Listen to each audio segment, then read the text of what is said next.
नैवेद्यं निवेदयामि नैवेद्यान्ते आत्मनेयं जलं समर्पयामि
ये वही घाट है जहाँ पर शाम को गंगा आरती हो रही थी। अभी आकर के बोट में बैठे हैं, थोड़ा अंदर का भी नज़ारा लेकर के आते हैं। ये देखिए, गढ़मुक्तेश्वर एक बेहतरीन जगह है। ये है वो घाट। सुबह आरती का समय 7:10, लेकिन बड़ा अचंभा आया यहाँ आकर के। यहाँ पर शाम की तरह ना वो सजावट नज़र आई, ना पोशाक में वो पंडित जी। मात्र एक रिकॉर्डिंग के रूप में सिर्फ गाना चला दिया गया, उसके बाद आरती चला दी गई और यह हो गई आरती। चलिए अब इस नाव में बैठ कर के और गंगा जी के बीच में जा कर के कुछ दर्शन कर कर आते हैं और वास्तविकताओं का कुछ और पता लगाते हैं। देखिए, यह वो पुल है जो बहुत पुराना है और नदी पर बना हुआ है। इसके पीछे आपको जो पुल दिख रहा है वो रेलवे ट्रैक है। इस पूरी बोट के अंदर सिर्फ हम दो, मैं और सतीश जी। यहाँ पर ज़्यादातर इन नावों को इस्तेमाल किया जाता है अस्थि विसर्जन के लिए, जब हम गंगा के बीचों बीच जाना चाहते हैं। लेकिन अब हम जैसे सिर्फ एक सैर के तौर पर हम नाव के अंदर सवार हुए। अधिकतर लोग आज भी एक पर्यटन के रूप में ये स्थल बहुत तेज़ी से डेवलप हो रहा है। यहाँ के आसपास के अगर हम दिखाएं तो घाट डेवलप नहीं है, लेकिन सबसे ज़्यादा जो यहाँ पर एक ड्रॉबैक दिखा कि यहाँ के घाटों को पूरी तरीके से कवर कर दिया गया है। यहाँ पर छोटी मोटी, ये देखिए आप, नौकाएं।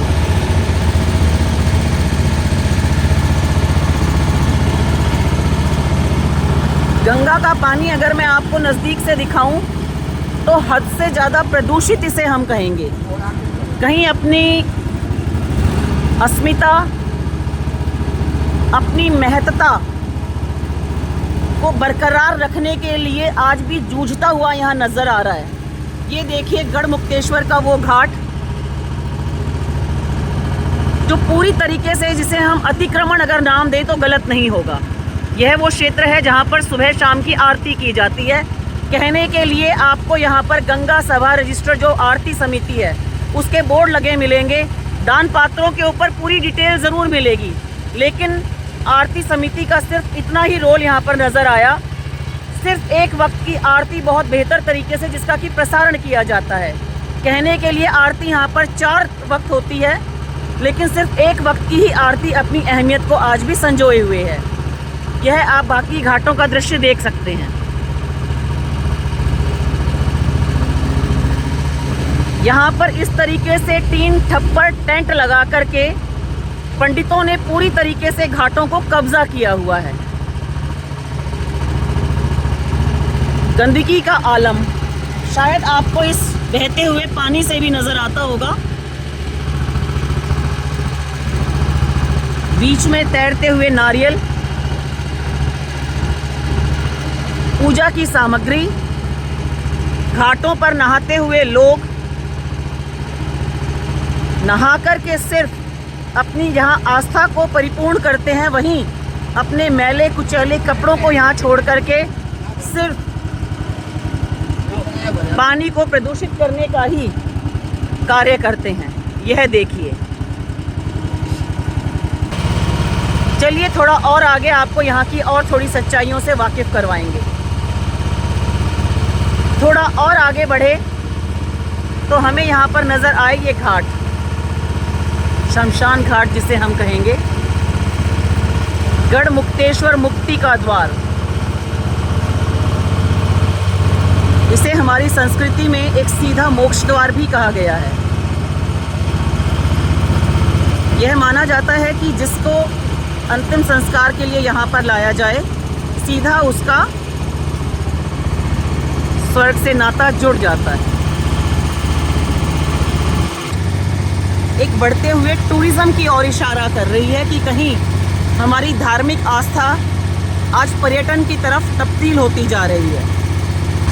मानते हैं, जैसे मैंने आपको पहले भी बताया, कि सरकार का यहाँ पर अभी उतना ध्यान नहीं है। अगर आप हरिद्वार की तरफ जाएंगे तो वहाँ आपको स्टील और लोहे की रेलिंग मिल जाएगी नदी के अंदर जाने से आने वाले लोगों को रोकने के लिए, लेकिन यहाँ पर ये बांस की रेलिंग लगाई गई है ताकि जो नाव यहाँ पर खड़ी करी जाती हैं वो बह कर के पानी के साथ कहीं बीच में ना आ जाए।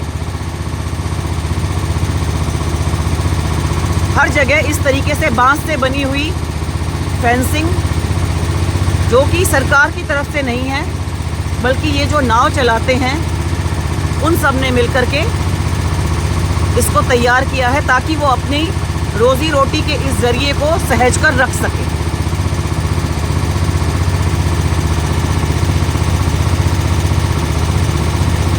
पूरी तरीके से अतिक्रमण इन घाटों पर आपको जोर शोर से मिल जाएगा। कल से देखते हुए आज हमें ये दो शख्स यहाँ पर घाट की सफाई करते हुए ज़रूर नज़र आए। ये घाट के दूसरे तरफ का नज़ारा, वहाँ पर भी अब धीरे धीरे अतिक्रमण अपने जोर शोर पर है। सूरज की किरणें जहाँ नदी के जल में अपनी आभा बिखेरती हैं, वहीं इंसानी कर्मकांड इसे उतना ही प्रदूषित करने पर तुले हैं। ये टिमटिमाती सूरज की किरणें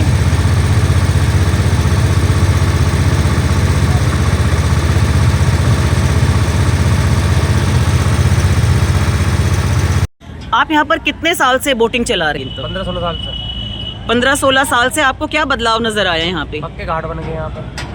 पहले बिल्कुल भी पक्के घाट नहीं थे, नहीं थे। तो पहले नाव भी यहाँ पर कम होती होंगी। नाव भी कम थी पहले। आज के टाइम में कितनी नाव यहाँ पर चल रही होंगी? 200। हाँ जी। तो यहाँ पर ये नाव सिर्फ प्राइवेट हैं या सरकार की तरफ से हैं? सब प्राइवेट है। ये आपने अपनी खुद की बनाई हुई नाव है? पहले से हमारा पुराना काम है। पुराना काम है, सिर्फ नाव बदलती हैं।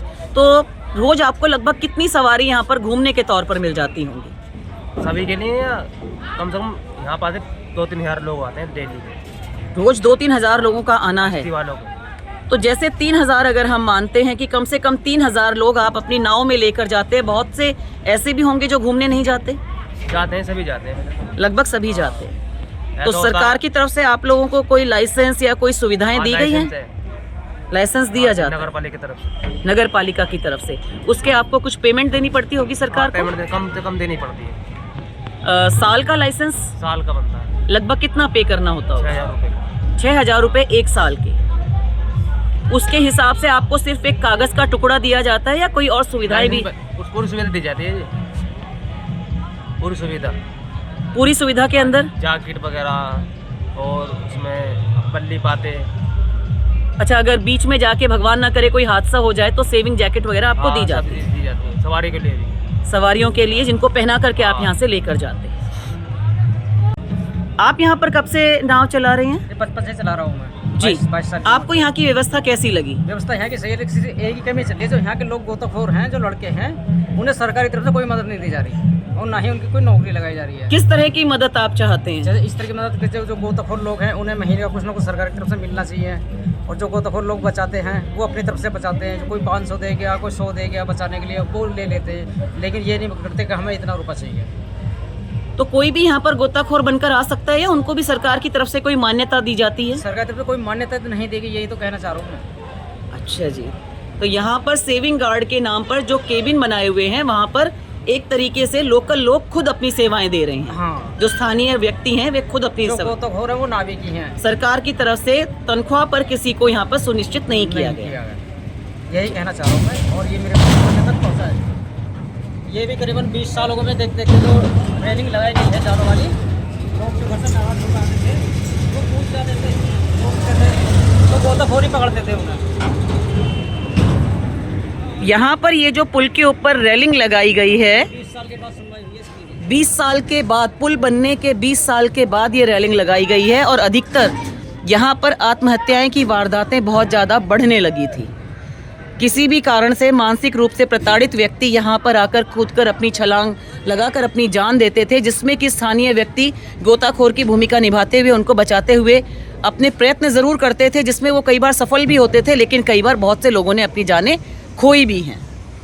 काफ़ी गुहार लगाने के बाद सरकार ने ये रेलिंग ज़रूर लगाई है, लेकिन किसी भी गोताखोर को तनख्वाह पर आज तक यहाँ पर नियुक्त नहीं किया गया है। यही यहाँ के इनकी मांग है कि यहाँ पर परमानेंट गोताखोर रखे जाएं। और जब से राफ्टिंग बोट आई है ना, स्पीड बोट आई है, तो डूब नौकरी की संख्या 1% रह गई है। अगर किसी का ध्यान ना जाए और किसी ने नहीं देखा, न्यूज़ से जैसे उछलते हैं डूबने वाले, तो पहले पहुंच जाते हैं राफ्टिंग बोट वाले।